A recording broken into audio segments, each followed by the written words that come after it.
Wake up people, I'm exhausted, and today we're going to be going over whether or not making the switch from console to PC is worth it in 2020.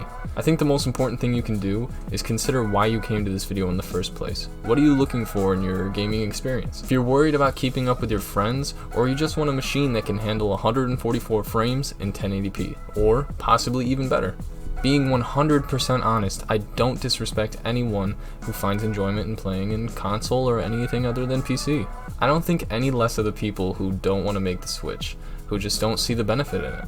It's okay to have your own opinions, and I'm not here to push you into ditching your old console and moving on to PC. I'm just here to provide you with information to help you if you're curious about it. This video will be broken down into 5 parts to help you make that choice. Making the switch may sound like an easy endeavor, and in some ways it can be, but depending on your budget, it might not happen overnight. There are plenty of pre-built options out there for people like myself who don't have the technical knowledge to build their own PC. Pre-builds can range anywhere between about $200 and in the thousands of dollars. I've been building my PC for over a year now with the help of my brother, and I still consider it to be a mid-range PC. And the components can really add up over time. If you don't have the money to buy a pre-built PC straight away, then I highly recommend that you build your own and you buy the pieces over time and start to see your PC take shape, and you can really start to build your own dream computer that way. That way it's not a big payment all at once and you're not left freaking out with no money in your account and your PC that you can't even afford to play a game with. I have been there. If you're not sure about how to go about doing that, maybe have someone with a background in computers help you out. Like one of your friends who's had a PC for a long time, maybe they could help you make that decision and find out what's best for you. If you don't know anyone out there like that and all of your friends are on console, or you just don't know anyone with a PC background, there are plenty of websites that can help you make that switch that I'll link down in the description for you.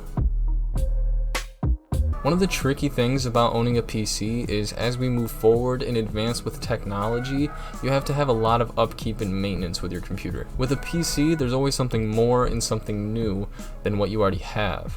It's like unlocking new tiers. Some people may enjoy watching their PC get better, stronger, and faster like Kanye West. But it's definitely not for everyone, especially those who are more into plug and play, which I can respect. You could have bought your PS4 or your Xbox One the day it came out and not even have changed the controllers the entire time. You could keep it the same way the whole way through, play games that would be consistently smooth without having to constantly be buying new and expensive components. Like I said earlier, playing catch-up is not for everyone. Some of the pros of owning a PC is that you're not just limited to gaming.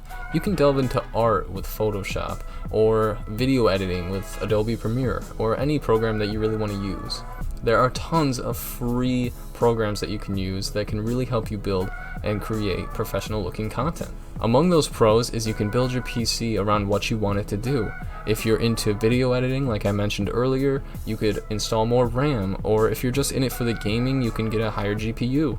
It's all really up to you. It's very customizable from the tower to the contents. Also, your workflow becomes more streamlined. With more RAM comes more flexibility, and more things you can do at once. I can switch from my game window over to my email in the middle of a match while I've got Spotify playing in the background. I can have multiple windows up to make researching more efficient. I can use Photoshop while watching a video on how to use Photoshop. I mean, seriously, it's confusing as hell. There's a lot to do and a lot to learn and a lot to consider when switching from console to PC. Games are becoming more and more cross-compatible. You're able to play with your friends across devices. More games are becoming mouse and keyboard friendly. You can just plug it right into your console and play right away. You can invite PC users to Xbox parties and never miss a beat just because you don't have Discord on your Xbox. There's also living room gaming with your friends that you really can't recreate with a PC. Imagine playing Smash Bros over the mic. Is it really the same as sitting with all your friends on the couch? Everyone's got a controller and you're all together. You really can't recreate that on a computer. I remember sharing a keyboard when I was a kid with my little brother, only to get sick of it very quickly and go to the living room to play on my PS2, Spider-Man. You remember that, the Amazing Spider-Man? Which brings me to my next point. With so many consoles out there like the PS4, Xbox One, Nintendo Switch, and even mobile gaming, there really are a lot more and a lot cheaper alternatives to PC. At the end of the day, what I tell you should not determine whether or not you make the switch to PC. It's really up to you and what you want to do with your device. It's really up to your hobbies and how much work you're willing to put into switching. As a PC gamer myself who moved from Xbox over to computer about a year and a half ago, I can tell you that I get a completely different experience from gaming on my computer. I enjoy playing high performance games on my PC. It's an all around different experience for me, but that's really just my own personal opinion. We have a part 6 bonus for you. I have an exclusive interview with my brother, CJ, Papa Siege, as he goes by. That's his online alias. He is a PC enthusiast all around, and he has some very compelling arguments for you guys. So let's jump into the interview. I'm gonna call him up on Discord right now. I'm in Discord right now with Papa Siege himself, the PC enthusiast. I am PC. He is PC. So I have a few questions for you if you don't mind. Do you think it's worth making the switch to PC in 2020, despite games becoming more cross-compatible and with new consoles like the PS5 and Xbox Series X? I would say yes, just because I think you can do a lot more with PCs. For example, I just built a Ryzen-based system for less than $400, and it could do probably 3 times, if not more, than a regular Xbox One S or even an X can do.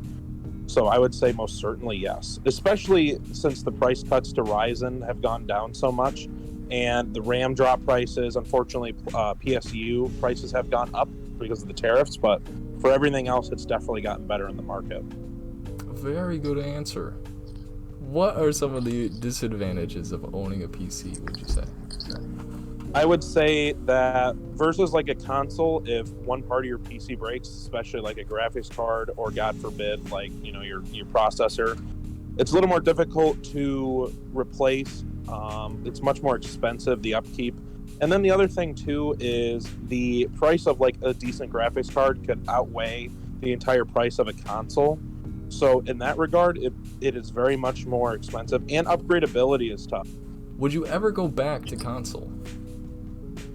Personally, probably not, just because, again, I'm more into PC for not just aesthetic purposes, because of course they look awesome, but at the same time, I realize that you can do a lot more with PCs than you can with console, obviously. I know it's a little more pricey, but I think it's just much more valuable, and there's much more value in PC. Very well put. Would you recommend a pre-built PC or a PC that they build up over time, or built all at once? I think that there are 3 ways you can think about those. A pre-built is pretty much you're going to have a professional, at least what I believe is a professional, putting it together. And if you're very new to the PC scene, I suggest you build your own. I mean, I'm a DIYer myself. I build all my own PCs, but if you're very hesitant to build and you've got the money to throw around, then sure, do a pre-built. I know NZXT does a great job. But the argument for getting everything over time is best described as like trying to save your money. For example, like I said previously, I got a Ryzen-based PC, which I waited a while for. Mm-hmm. I got the processor, and then a few months later, I got the RAM, waiting for all the prices to drop. Now, the last thing is where you build everything at once is when you have both worlds at the same time. You've got all your money, and you know exactly what you want, and you know how to build it. I'm terrible with that. I build all my PCs at once because I'm lazy and I don't like to wait. So I literally will build them straight up because I love the way they look and I want to get them done because I want to play on them. Right. But if it's you're patient, customizable. Exactly. And if you want to wait and you want to be patient and save your money, that's definitely the way to go. My last question is, do you have any last words, Punk? I watched Dr. Pimple Popper, and I was scarred for life because I realized that my old rabbit had the same issue as one of the people on there. Okay, guys, you heard it here first. CJ, Papa Siege, has the intel. That's me. Okay. I just stared into the camera. Thank you guys so much for watching. I hope you guys found this video helpful. I would love to hear your opinions down in the comments below. No matter what you choose to do, whether it's staying on console or moving over to PC, I just hope that you have a great time playing. Don't forget to like this video, and if you really liked it, consider subscribing or giving this video a share. Have a great rest of your night. Get some rest.